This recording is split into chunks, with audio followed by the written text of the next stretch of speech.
Okay, good. Hello and welcome this afternoon. Thank you for joining us. I hope you're at the right Zoom, Drawing Outside the Lines, Art, Activism, and Journalism. I'm Lydia Chávez, the executive editor of Mission Local that's been covering, it's a news site that's been covering San Francisco and the Mission since 2008. Today's program is sponsored by three others as well. The Pulitzer Center, a nonprofit journalism and education organization that raises awareness of underrepresented global issues by supporting quality journalism. And it funded a lot of the work that you are going to see today. It also has a unique program of education and public outreach. And as its director of education, Farid Mustafi, helped gather us and connect it with Nadav Hochman, the Associate Director of the Gray Area, our second sponsor. The Gray Area, as many of you know, is based in the old Grand Theater, just a couple of blocks from our office. It's a 21st century cultural hub catalyzing creative action for social transformation. Our final sponsor is ZERO1, an art and technology incubator that leverages art, science, and technology to create social action. It does this through programs such as international exchanges, arts education, and public art. So just to give you a sense of what we're going to be doing, let me move ahead here, how the hour or so is going to evolve. I'm going to first give you just a quick look at Mission Local and how a small staff takes on a pandemic. Molly Oleson, who has been doing illustrating for us, is going to talk about how she has illustrated the pandemic. Molly is worked for dozens of publications. She recently served as editor of the Pacific Sun, the country's largest continuously published alternative weekly newspaper. And then we're going to move to Ram Devineni, who will talk about his social activist comic book and superhero Priya's Shakti, India's first female superhero, and soon to be featured in a new comic book and animated film, Priya's Mask, which is again about COVID-19. Devineni was named Gender Equality Champion by UN Women and will be joined in conversation with Shamshir Virk, the program director at ZERO1.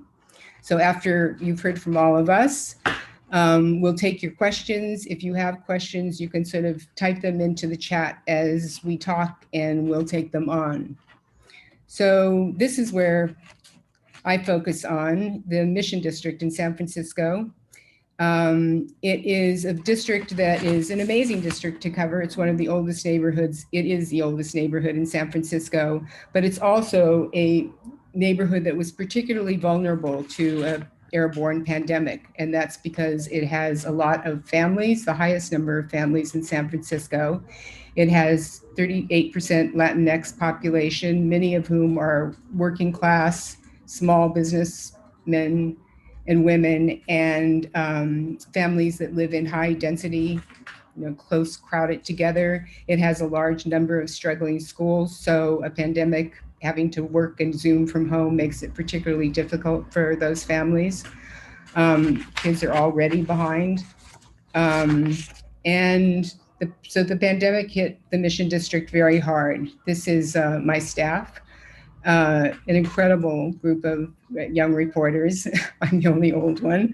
And we do this with also a great sort of rotation of fantastic interns, all of whom are paid. But this was a huge story for us. Our sort of bread and butter is reporting from the ground. And, luckily the city considers us an essential service, so we could continue reporting during the pandemic. And this was, which you've all seen on the flyers for this program, a story that we worked on and that we came about just from reporting on the ground. We could see constantly, we would run into things that were happening on the ground that we would ask who was doing this, and they would say the Latino Task Force, and I would think, who are they? And they really emerged during the pandemic and took this on in a big way. That kind of reporting gets us where we are. And it also in this pandemic, it made us see immediately that the people that we were going to be reporting on, the people who were going to be most impacted by this pandemic, were the undocumented, were the monolingual Spanish speakers, and we really had to ask ourselves, we can't just cover them, we have to give them information. And from day one, being out talking to parents or being at stores that were still open because people didn't realize that you had to close up, we could see that we had to do something different to reach this reader. And so we started a texting service, and we started handing out flyers at all the lines that we were going out to report in, placing them all over the Mission District to get people to inscribe. And it wasn't really to promote our coverage so much, although we immediately started translating all our coverage. It was to send out messages that could tell people, when the schools changed schedules for handing out computers, when they were going to hand out computers, when food lines were going to change, when new food hubs opened up, when a new resources that they could actually use opened up. So this was something that we did that was very different. And all of this is just in Spanish. It's just, we try and make them no more than once a day. Although at the beginning of the pandemic, we were sending out more. The city just couldn't keep, things were changing so quickly that the city couldn't keep up with all of the translations that it had to do. The other thing that we did during the pandemic, just to give you an idea of what a small site sort of is confronted with, is we had a very big testing study in the Mission in April, very early in the pandemic. And we knew from our texting service that the people they wanted to test, we had a lot of misgivings about the study. So we quickly put together a Q&A in Spanish, and we printed out 1,000 flyers, and we hand delivered them to every doorstep in that census district. And again, this is the kind of responsibility you have as a small news site. But all of that pays back. You get paid back because you develop sources and you see what is going on and you see what people are experiencing. So we knew very early on that the Latinx population was the most impacted population. They make up 15% of the city, and they were representing 50% of the cases. So the other thing, other than on the ground reporting, we're also in the Twitter sphere, and we live in a district, that we have a lot of new tech people here. There's an incredible brain power in the Mission District, and we're very aware of that, and we, use that. And so we picked up early on a lot of people who are working in data, like Lee Warden from UCSF, who now lives in Berkeley actually, but he's fond of Mission Local. And we picked up his R number feed. Peter Corey, who has a site, he's a data person and has a site. And then a lot of the UCSF doctors actually live in the Mission. So, this helps us develop, we're like open to everyone. And it also, just being able to talk to the data experts that are local, it just made us more conscious of the data and how important it is. And also, very importantly, what was missing from the data. And what was missing from the data early on was who they were testing. So we began to look for that, and different sources in the city and elsewhere began to hand us some, bits and pieces of information. And we broke the story about the city. 50% of the cases were in the Latinx population, but they were only getting 9% of the testing resources. So that became a huge story in the city that we broke and that we've been following ever since. But it gives you a sense that even a small site, if you're open to all the talent that's out there in your neighborhood, you can do, a fairly significant coverage. And the other thing that we're open to is ideas. And we knew in a big story like the COVID, you're trying as a news site to figure out how you inform the reader without overwhelming your readers, without doing kind of the same story over and over again. So you're looking for different types of stories and different formats of stories. And Sinya Vanu was a former student of mine. She's worked for the New York Times and the Washington Post, and she also writes fiction. And she now lives in Austin, Texas. And she sent me an email early on and said, do you want to apply for a Pulitzer grant together to follow immigrant stories? And, crazy, why would I do anything with someone who lives in Texas? Except if you happen to be Sinya, you do it with her because she's brilliant and she brings a lot to any project. And she did enormously to this one. So we applied, and then started the series in which illustrations became really key and really allowed us to tell stories in many different ways. So Molly is now going to talk about how she works. And these are some of her illustrations. Every illustration that you've seen so far actually has been done by Molly. So Molly, do you want to take over from here? And I will click ahead when you're ready. Sure. Molly? Can you hear me? Yeah. Okay. Thank you, Lydia, and thank you to our hosts. Thank you for everyone joining today. This is really exciting to talk about our work in this project. If you switch to the next one, Lydia. So what I've been doing is merging art and journalism. I would say throughout my life, but especially during this pandemic, it's come in handy to combine both fields. These are two examples of paintings I did at the beginning of the pandemic when people and businesses started putting up signs, and I went around and photographed what was in the windows and then kind of painted around that. So we'd have the handwritten signs intact with my illustration. So here I'm combining, photography and illustration. So yeah, I love anytime I can combine writing, editing, photography, video, and art. And I think a lot of the elements of both practices are the same. They both involve curiosity, observation, research, learning, documenting, translating to the page. And as you can probably tell, these are hand-drawn and hand-painted on paper. And yeah, so that brings me to working with Mission Local. This piece was for Mission Local, and most of the other pandemic, or all of the other pandemic work that you'll see today is for Mission Local. And I'm just so grateful to be working with Lydia and the team there on this big project, because I think it's so important to get these stories out. And they've done an incredible job from the beginning, with on the ground reporting from every angle. So I'm really lucky to be doing this with them. And next slide, please. So visual storytelling. So these are a couple of questions I ask myself before I start and after. So usually when I'm starting something, I think about how can I best represent the story with an illustration.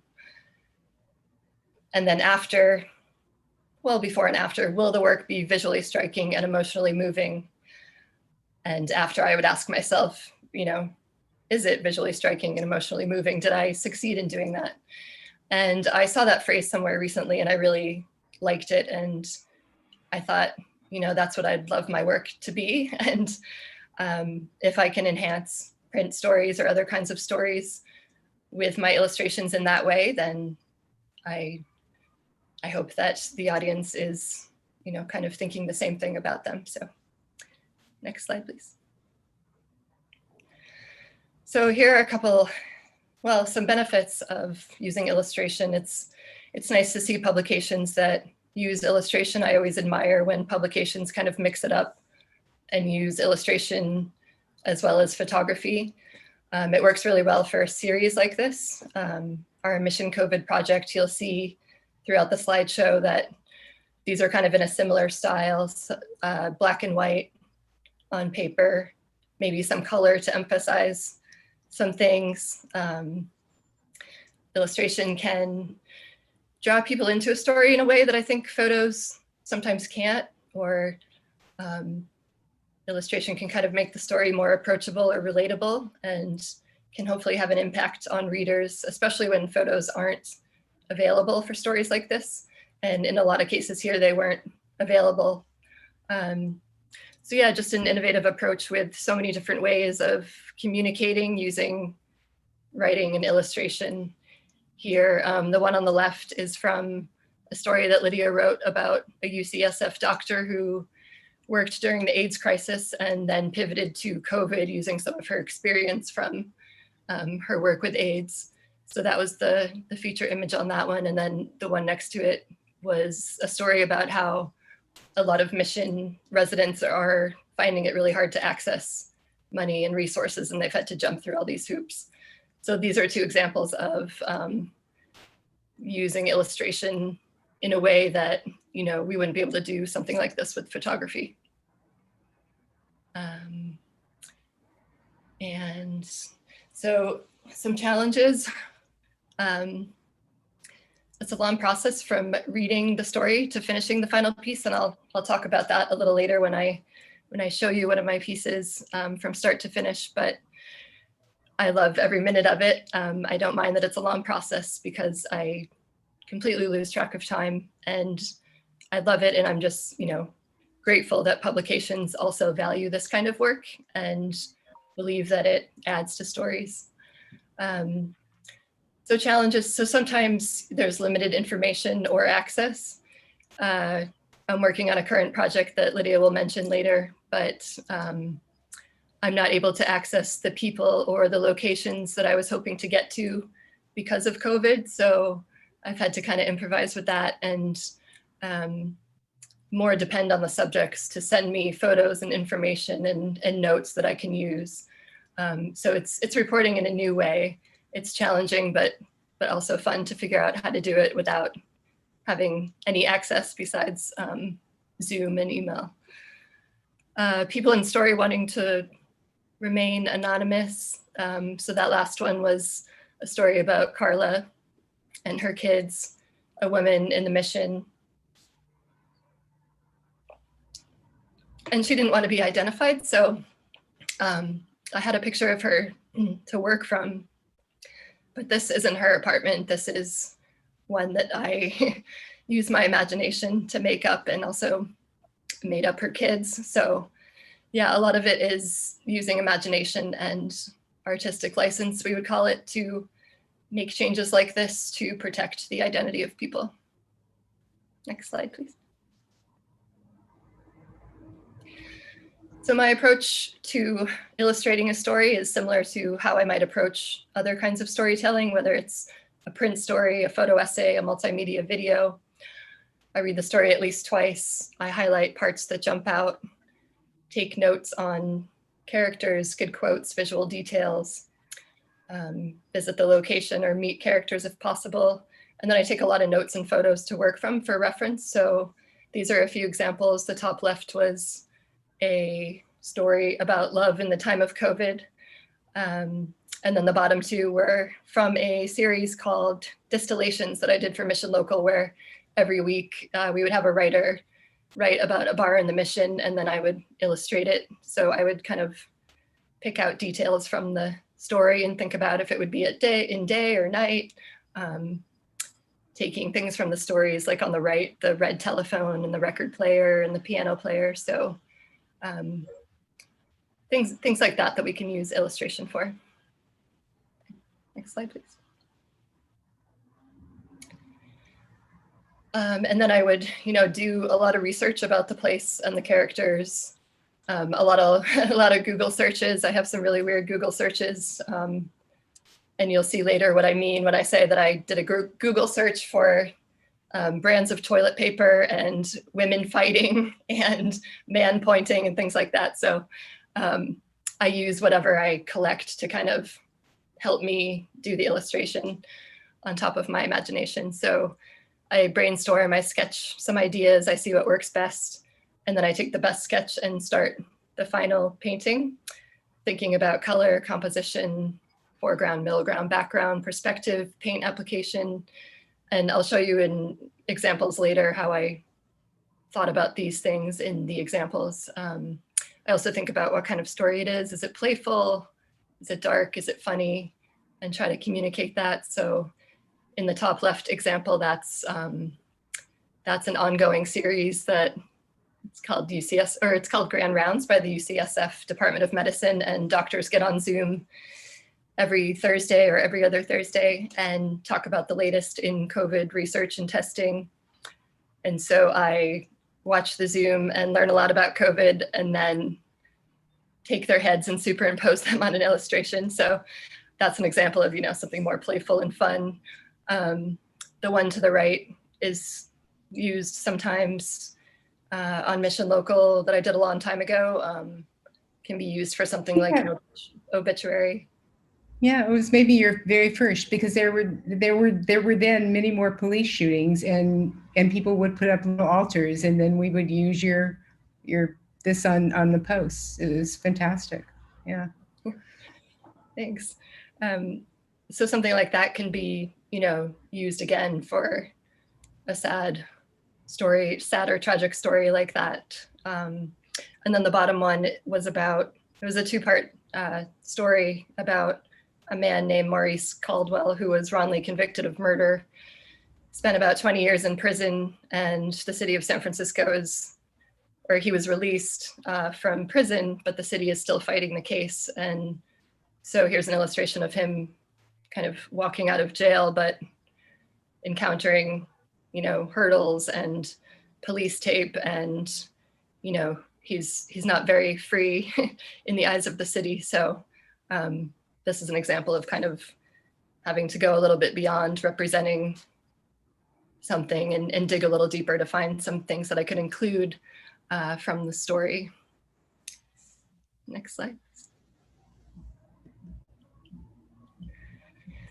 So the Mission COVID series, the stories range a lot from, they can be really heartbreaking and devastating to really inspiring. And that's part of what makes it fun, because they're all so different, and I get to dream about how I'm gonna represent them visually.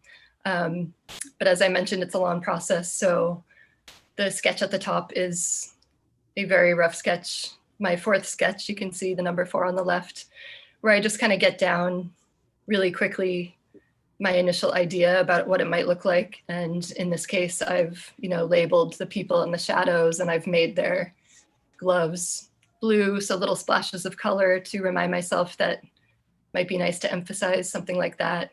And then the arrows for the direction that they're moving. And then at the bottom, you see the finished piece that came from that sketch.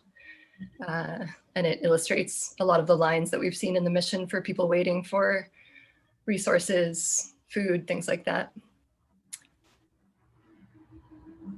Here's another example at the top of a sketch on the left and the final piece on the right. So again, I'm taking things from the story. I'm taking actual places in the mission. So the building in the back with the windows, the street sign, the shadows on the street. And then you can see the people lined up with their carts and their masks on. The bottom left was one from the recent story about the doctor who worked in AIDS and is now working in COVID, and setting up a testing site in the mission where people could come and get tested and easily access that site at one of the BART stations. So there's a line there with a woman checking them in.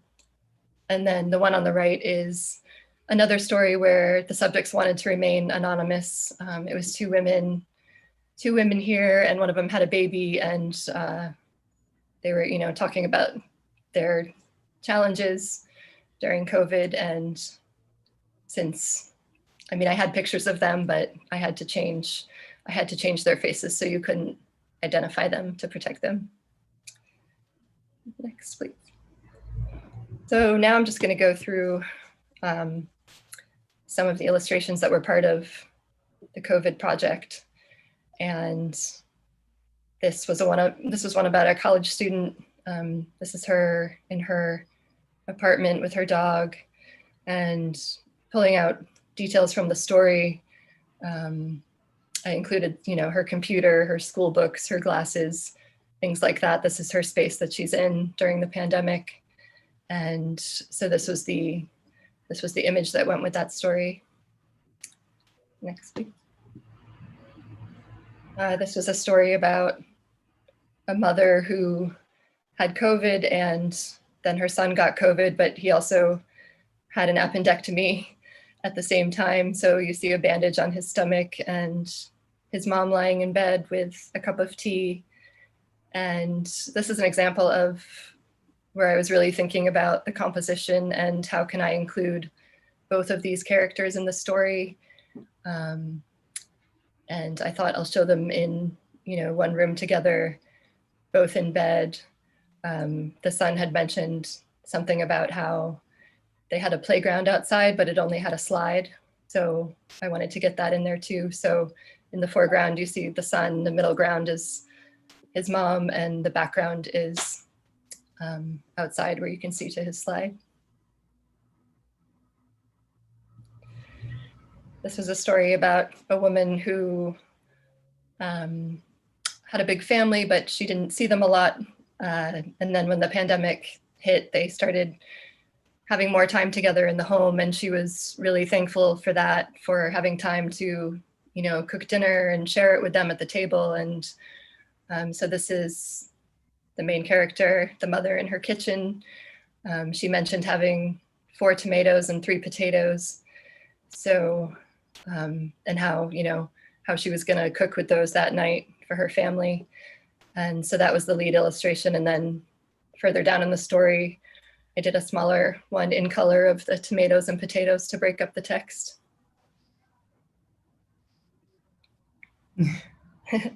This is a woman named Susan Vela.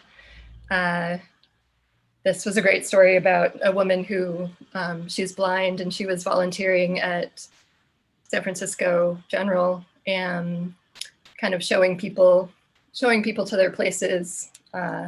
When they walked in, she would greet them and show them to where they needed to go. And she lost that job during the pandemic and had to stay inside, especially since she's blind, rather than risk going out and having contact with people. So the story was about how, she's making the most of being stuck inside, and how she's dancing to her favorite musician and singing and kicking her legs up. So I wanted to make it, a really fun one about how she's kind of celebrating, even though she's in this really sad situation. She's playing her music, she's dancing, and that's her favorite musician in the background. So I looked him up and found some posters from his tour.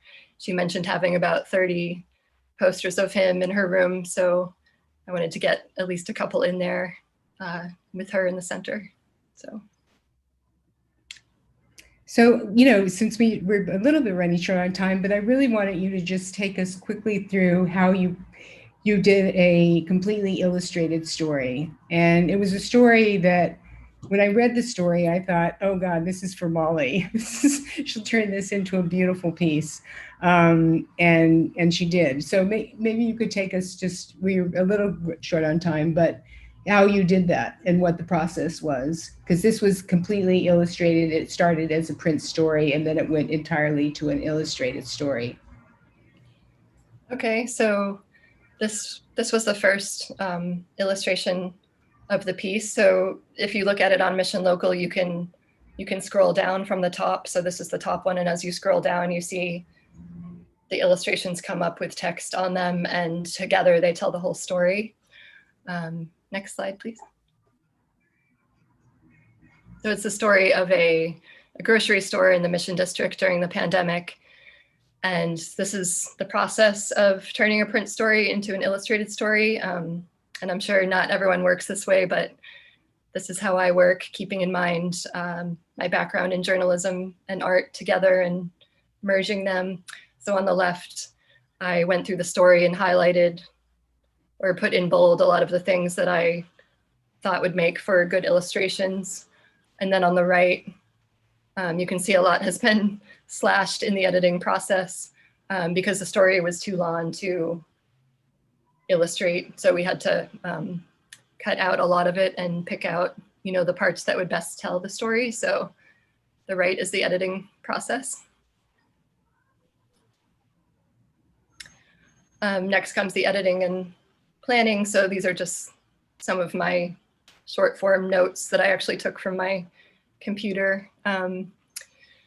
So these are just little notes for myself to, figure out the number of sentences and what illustration will I put with each sentence. Will I use quotes, quote bubbles, a list of visuals that I'll need. So I make a list of shots as, similar to how if I were working on a photo essay of this grocery store or a multimedia piece, I would go there with a notebook and my camera and collect as much as I can to be able to tell the story in either photos or video. In this case, I wanted to be able to tell it in illustration. So you can see on the right all of the things that I wanted to document from the 2 different stores, to make sure that this would be really accurate, and hopefully readers would feel like they were, kind of walking through the store, and I had illustrations from different perspectives and angles. And yeah, so you can see on the left how I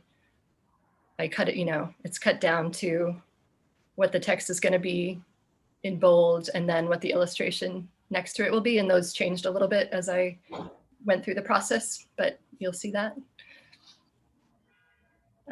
So this is part of the researching process and documenting at the stores. So I went to the 2 stores, and if you look at the whole piece, you'll recognize some of this that I used. So the signs on the door telling people about COVID, what the tape on the floor looked like, what the cashier looked like with a customer facing her, what the outside looked like.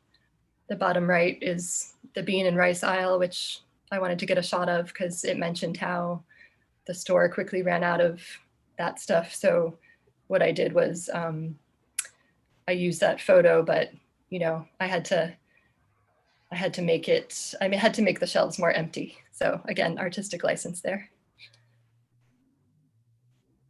So then I would come home and start sketching and start thinking more visually about this. So I've done the kind of journalistic part, and now moving on to the art part.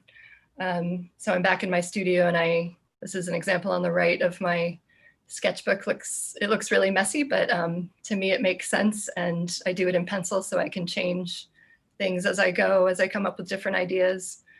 So I look through the edited drafts, my photos, my notes. I pay attention to what happened in what store. If they ran out of rice and beans at the 26th Street store, I wouldn't want to do an illustration of the 24th Street store. So I really think about that to keep things accurate, and use the best details that I can in the illustrations. And so these are little thumbnails, and then I mapped out the 16 total illustrations that the story required. Next. And you can see that here. So I wanted to sketch them all first before starting the final ones, just to make sure that it kind of worked as a sequence. So I would call this storyboarding, where I line them up and see how they work together when they're still in pencil, so that I can make changes if needed. And if they don't work here, then I might change something up a bit for the final one. And then the pictures on the right are of my studio space, and you can kind of see the process of the sketchbook underneath with the final one on top. So I'm kind of going back and forth between the final piece and my notes and everything that I've collected along the way about the story. And these are just, so the rest of the slides are examples from this project. They're not necessarily in order. So if you want to check out the whole thing, check it out on Mission Local. But so this is just an example of how in the story it said something about the customers would ask about his pops. So instead of using that sentence, I thought, how can I illustrate that? I can illustrate that with the people in the masks, with quotes of them asking, "Hey, how's your pops?" to make more of an impact. These are great, Molly. I think we're probably going to have to go to Ram now, just so that we give him his time. But people should check out this story on Mission Loca. Just search Casa Guadalupe. These are wonderful, wonderful illustrations. And the thing I love about Molly's illustrations is she has a sense of humor. She really gets the tone of a story. Every time, just on the nail. So it's such a pleasure to work with her. So I'm going to stop sharing my screen. I hate to leave these wonderful demos, but we're going to go on to Ram. Thank you, Molly. That was great. It was really great. Thank you.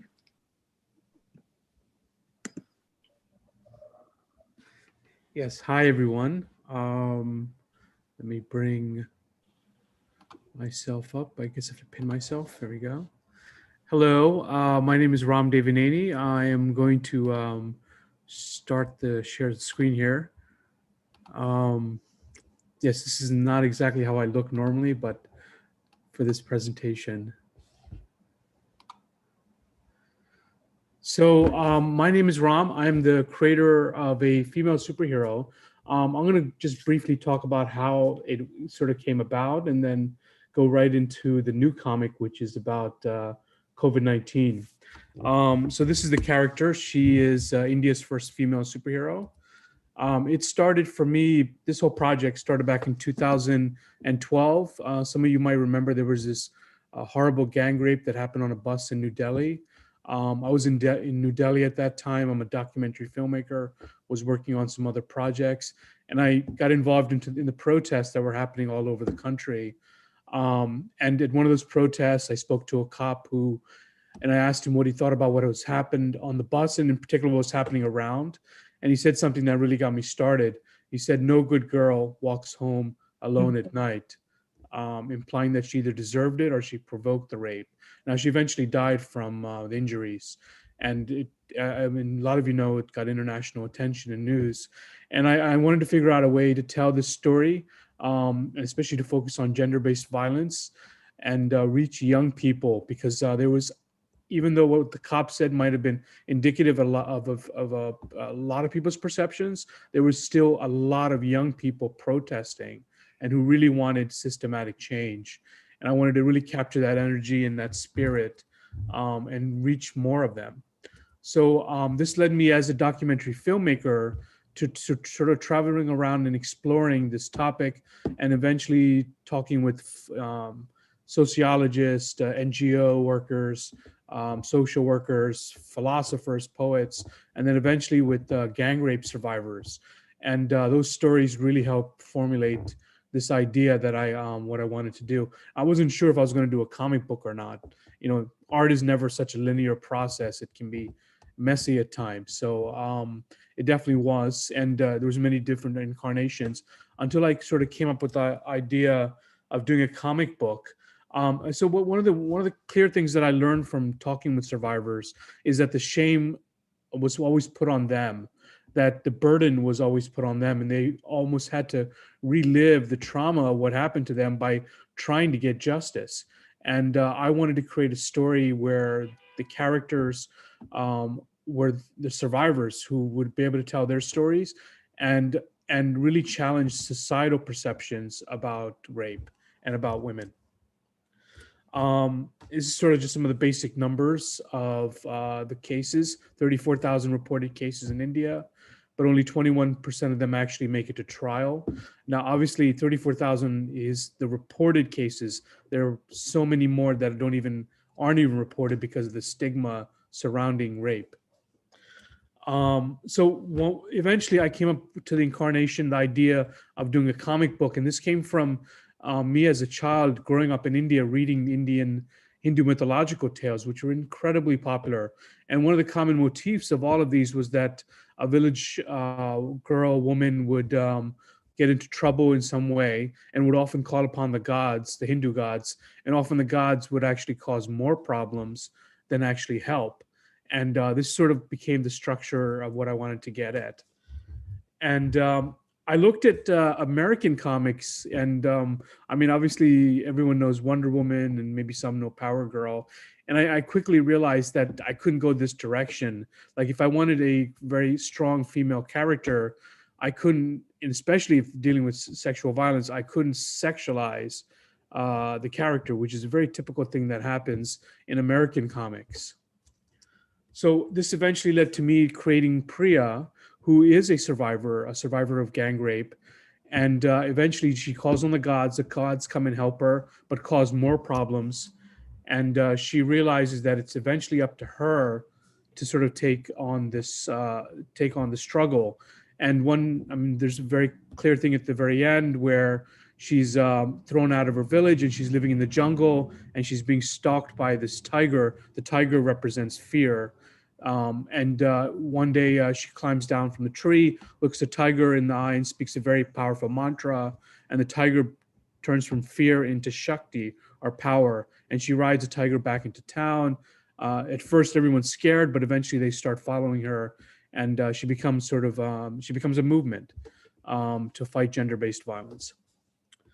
One of the cool things we've been doing with this project was we've been doing exhibitions and street art all over India and other parts of the world, including New York.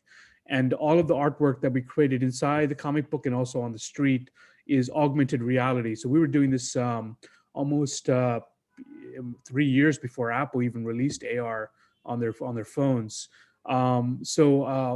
You scan these images and literally stories pop out or the animation comes to life. We launched this comic book in December 2014, roughly about 18 months or so after I started the whole process. And it was at the Mumbai Comic-Con. It became an instant hit. It went globally, it went viral that when we launched it, with over like 800 news stories and 26 million viewers reading the comic book all over the world, and 500,000 downloads. And it was named by UN Women soon after as a gender equality champion.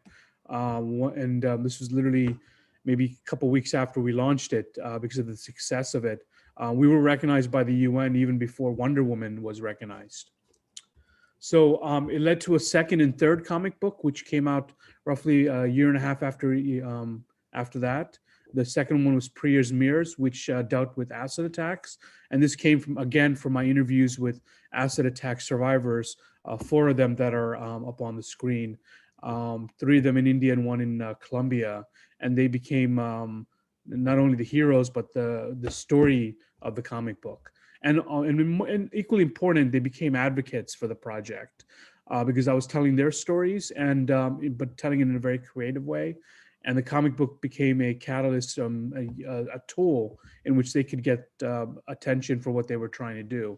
And then the third one, which came out in December 2019, literally a year ago, Priya and the Lost Girls, deals with sex trafficking.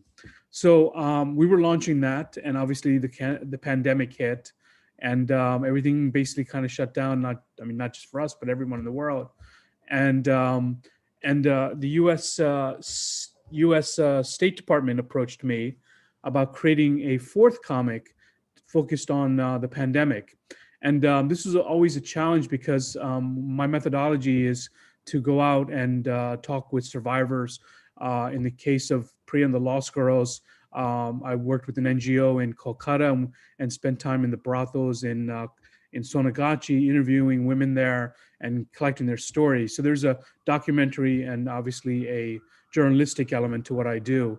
But this, of course, is the big challenge when you're in a pandemic. The one thing that you want to do is go out and talk to people and meet people and see where they live and understand their environments. You can't do that. So everything basically is moved online.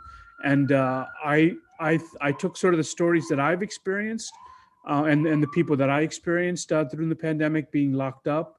I did lose 2, they were my father's best friends. One was a doctor in Louisiana, and another one was my brother-in-law's uncle. They both died of COVID back in March. They went to the hospital, got infected, and literally ended up staying in the hospital and dying. And of course, many of us know people that have gotten COVID-19 as well. So we decided to redesign Priya to reach a much younger audience because we wanted to make it more popular and really tackle the disinformation that was being propagated online all over India. I mean, the focus is on India, but obviously all over the world. And this led to the creation of Priya's Mask, which is going to be released December 2nd, literally in 10 days. And we started in August, and we've been working nonstop in creating it. The story evolves around a little girl whose mother is a nurse at one of the hospitals in India. And she's always wondering, she never sees her mom anymore, wondering why, the loneliness, unable to share her feelings. And Priya comes and helps her understand the courage and the sacrifices her mom has made in order to protect others. She's sacrificing herself. And that's always been at the core of our stories about conquering fear and turning fear into power. What's unique, some of the different elements we also tapped into, which again came from all the stories that I read.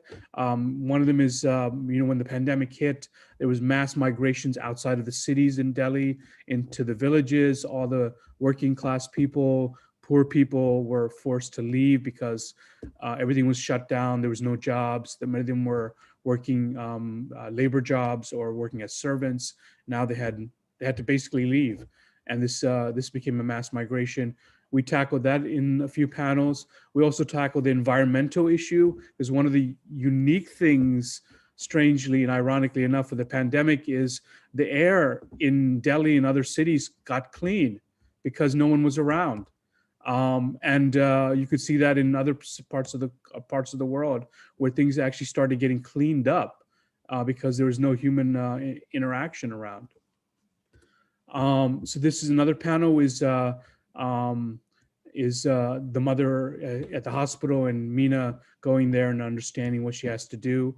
And then one of the unique kind of things we partnered with on this one is, and this was the encouragement of the State Department, is we partnered with Pakistan's female superhero, whose name is Jia. Ours is Priya, hers is Jia. And Jia is called the Burqa Avenger. And she deals with problems in her cities in Pakistan and the villains that are there. And it's a very popular cartoon that's been out for almost 5-6 years, won a Peabody Award and everything else. And we decided to partner with them and tackle the pandemic together, Priya and Jia, because one of the things we wanted to emphasize is the virus doesn't respect borders or boundaries. It doesn't really give a damn. And it is something that has to be done mutually between countries and peoples around the world.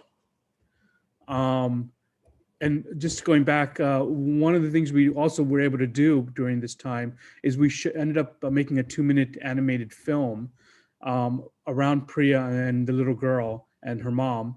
And it was voiced by Bollywood actors, very popular ones, including American Hollywood actors, Roseanne Arquette, and others who lend their voices in telling the story. And that also will be out on December 2nd. Just some stills from the animation film. And all of this is going to be free. The comic book, the animation, all of that, we want to disseminate it everywhere as much as possible.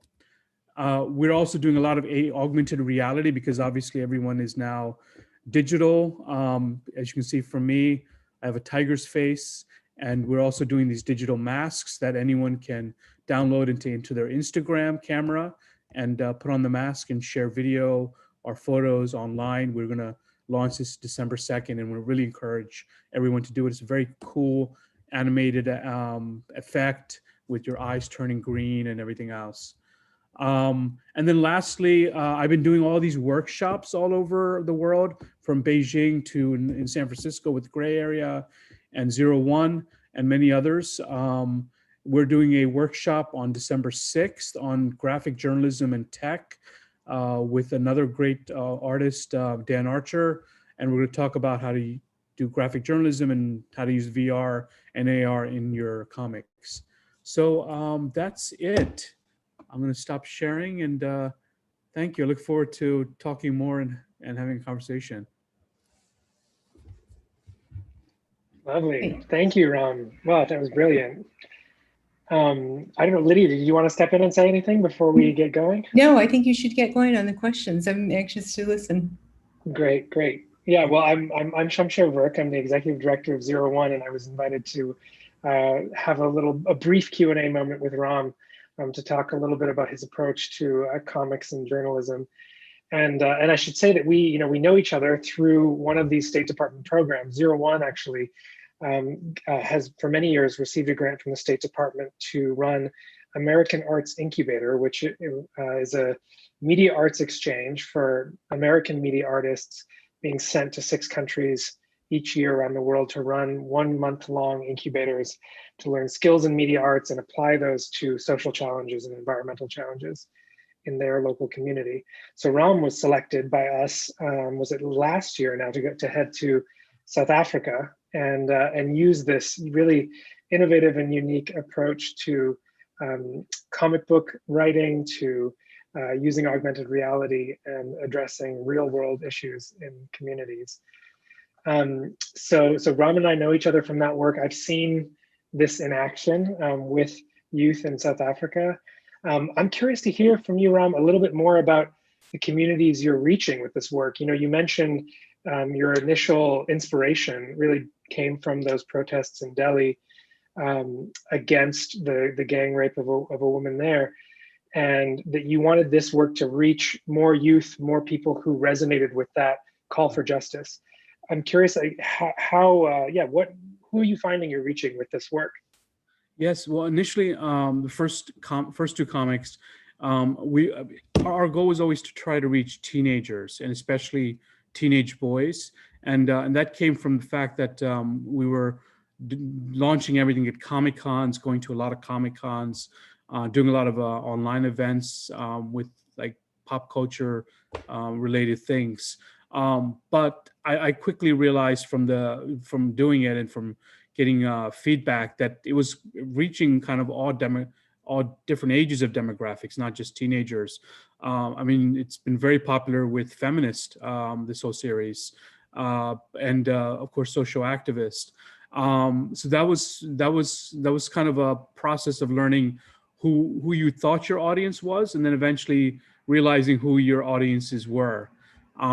So this is where this sort of change and shift is happening with this fourth comic. As you can see, the graphics are radically different than the first two from the first comics that we did.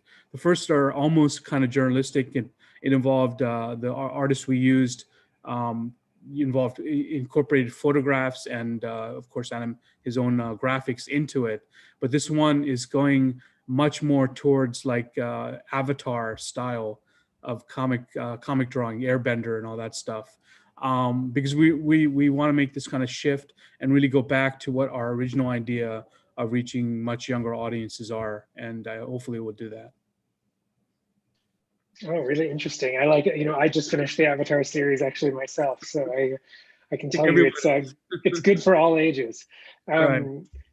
You know, on this tip around how you're reaching audiences, I'm curious to hear a little bit more about what channels you're using. I mean, you can see from some of the slides you shared, and I know, you know, personally from having followed your work now for a couple of years, that you're having tremendous success in garnering interest from the press. You know, it's a very newsworthy story. You've done a really great job of telling what is a complex, or telling stories about complex issues in very concise and visually appealing media. How is that press, you know, affecting the way that you get the message out, or so what channels are you using to push this? Yeah, I mean, I think the press, let's say the press will bring you about 30% there, meaning it does disseminate the materials, and a lot of the press also creates these social media videos and things like that. And but I'm always been very skeptical about like seeing these numbers and kind of responding to that. I think the bigger success is when we do the printing of the comics and go physically into these Comic Cons and public events and hand them out, and people really respond to that, because you can there directly see in people's faces the response. I just can't, I mean, the likes and all that stuff, for me, it doesn't equate into like emotional response you see from people picking up the comic and reading it. So we've given out about 30,000 printed comics for free amongst those 3 editions, which is a lot, because a normal comic print run, let's say for an independent comic, is about maybe 1,000 or 2,000 copies. For like a Marvel or something, you might get up to 10 or 12,000. So we're obviously, I mean, being free, there's an incentive for everyone to take it, but luckily most people keep them. I mean, I think one of the cool things which you know, I was doing AR so early, so you could actually see the numbers, and those numbers made sense. Like now, I think AR has become popular enough that it's almost like social media that doesn't make any more sense anymore. But like in the beginning, like I could see the numbers of people actually using the AR, because in the beginning, AR was difficult.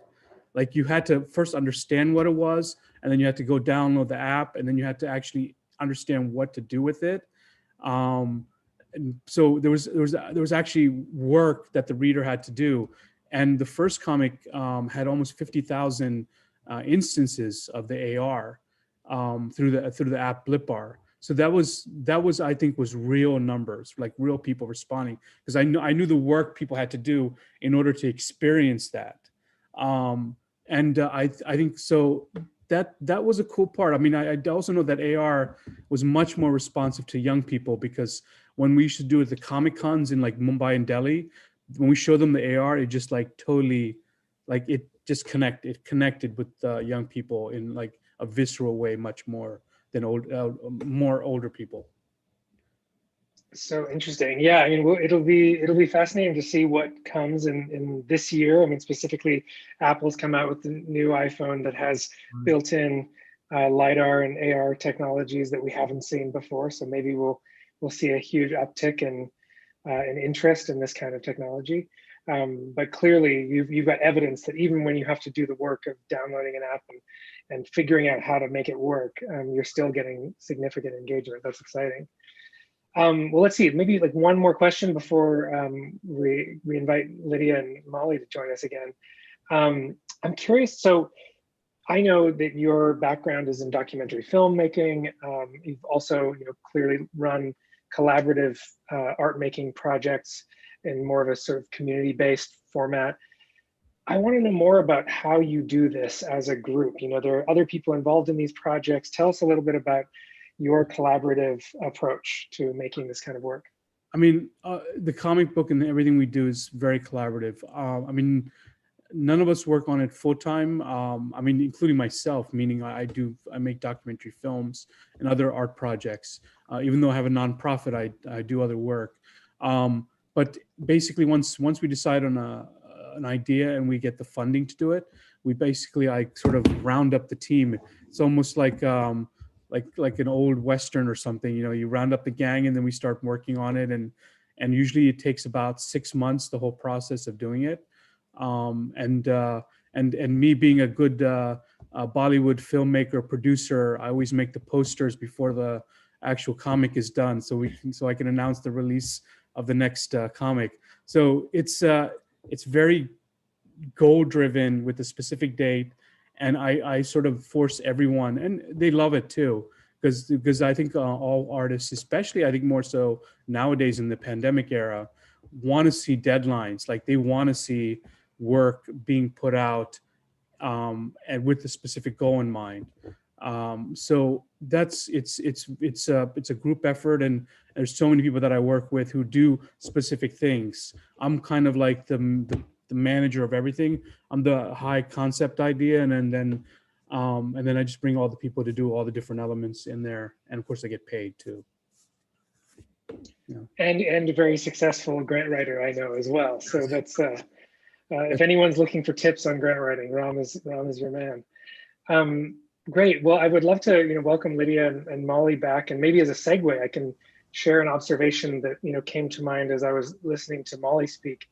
Molly, you were talking about this, the way that illustration can be useful in stories where being anonymous is really important, or can in some way help people feel comfortable and yet included in the storytelling.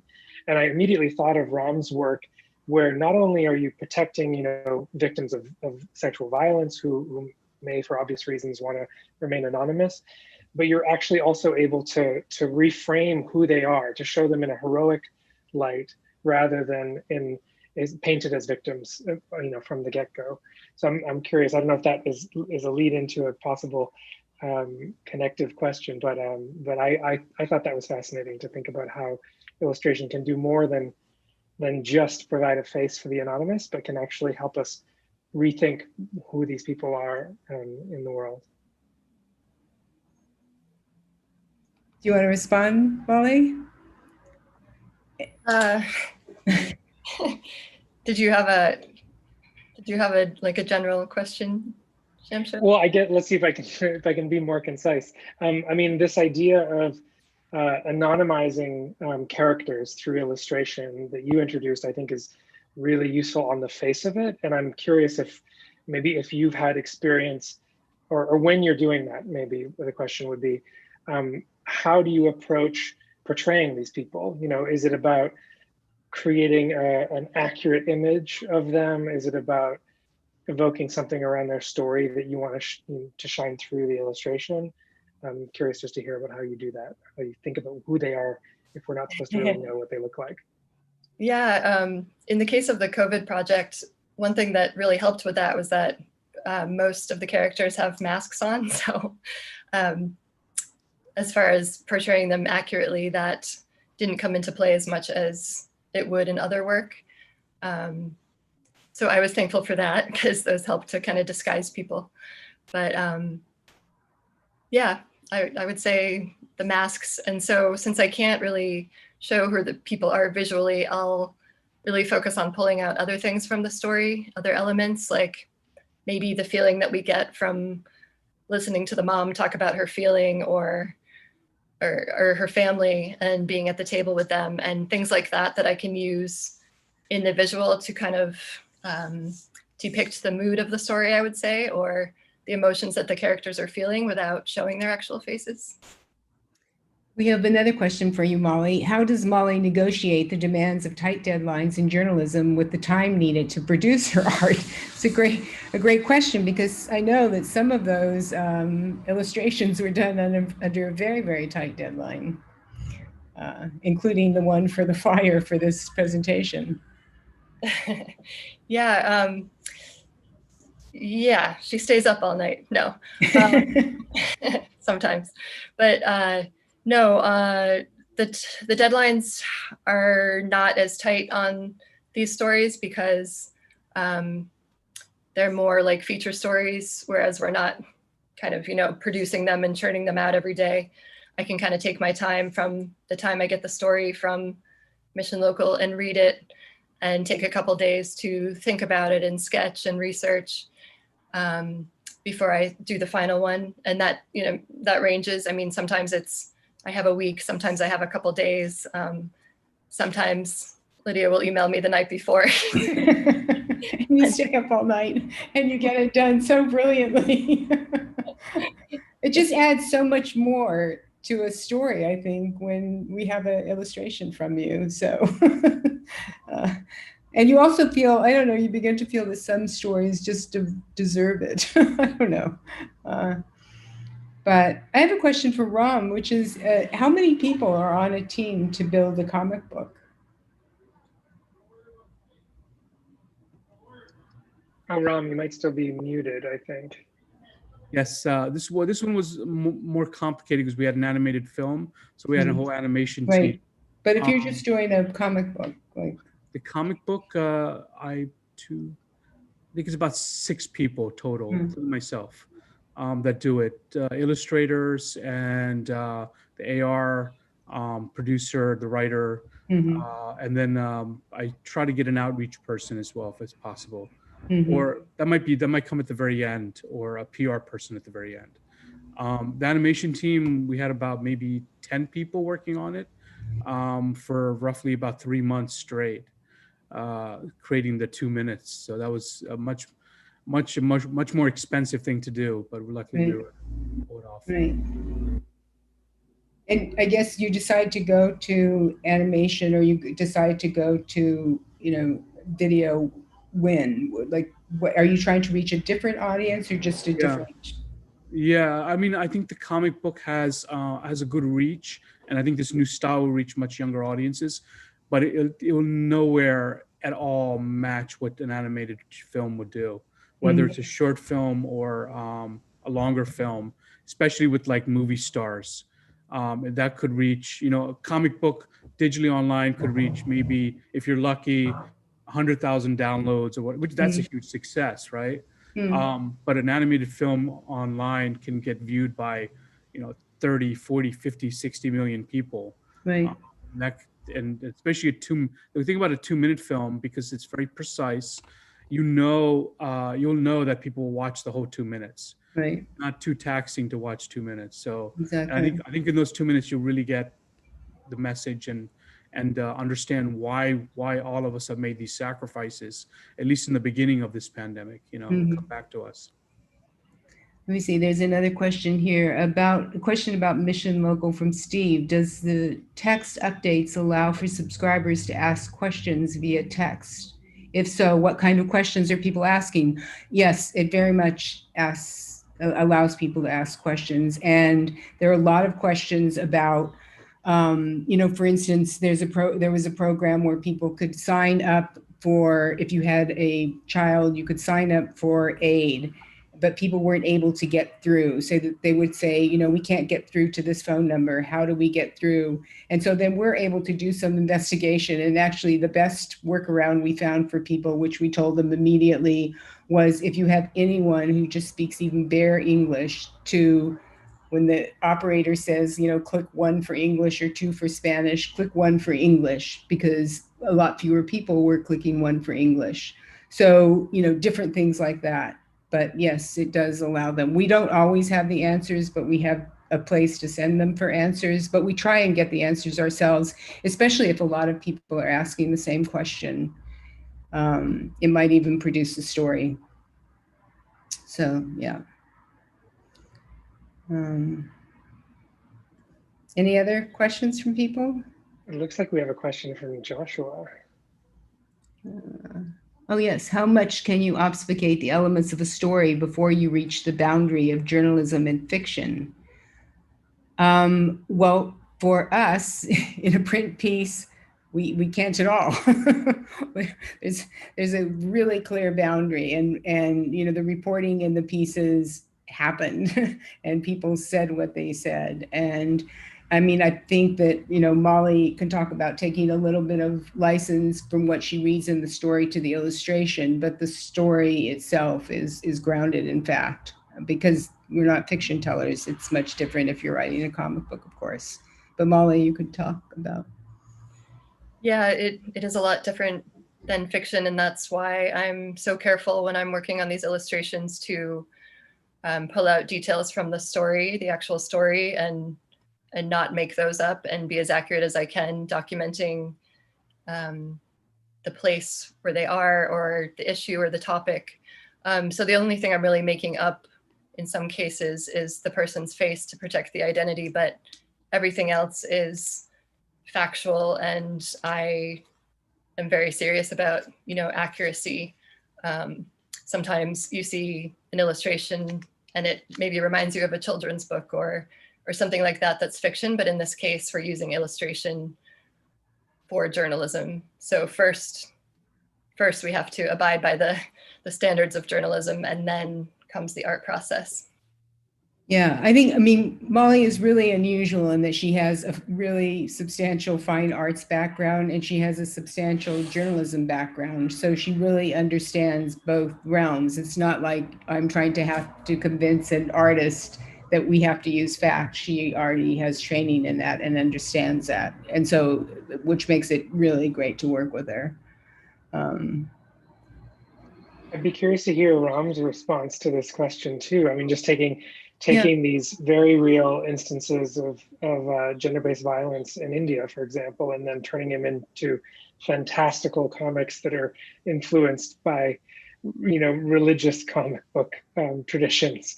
How do you think about this fact and fiction? Well, Shamshir, you're Indian, and so you obviously know there are flying tigers, and you've been to India and you have observed them, and I'm sure you've fact. Yeah, you're only speaking pure facts. Yeah, there's no difference between the fact and fiction in India. Everything merges together there. Obviously, I come from a documentary filmmaking background. So within even documentary filmmaking, there is liberties you have to take in the edit to make the story work. Obviously you don't tell lies or fabricate it, but you have to make the story work. And I think of myself more as a storyteller than as a journalist. So that kind of changes my perception on how I'm going to convey this. Now, one thing I don't distort is the stories or the documentation that I get from the survivors, and their stories are authentic in what they say, and what they those go right into the comic. Obviously, with this COVID-19, it's more complicated because I haven't had that opportunity to go out and interview people. So I had to take my own experiences and the stuff that I would see online or the news to help tell that story. And then I think also very critical, which I always emphasize when I'm whether writing grants or anything else, is you need to know your audience and you have to sort of design the project around them. So my audience, and I'm trying to reach younger people. There's a bit of fantastic storytelling involved in that. So I'm very cognizant of like the project and what I'm creating, who that's going to try to reach, and that's trying to design it in a way like that. Yeah, it's very cool. Mm-hmm. Well, maybe with that, if there are no more questions, we should bring this to an end. I really thank everyone for participating and for all of the sponsors and to all of those who attended. And if anyone who attended is interested in trying some of this for Mission Local or participating in Mission Local in any way, please get in touch. I'm at lydia.chavez@missionlocal.com. And thank you.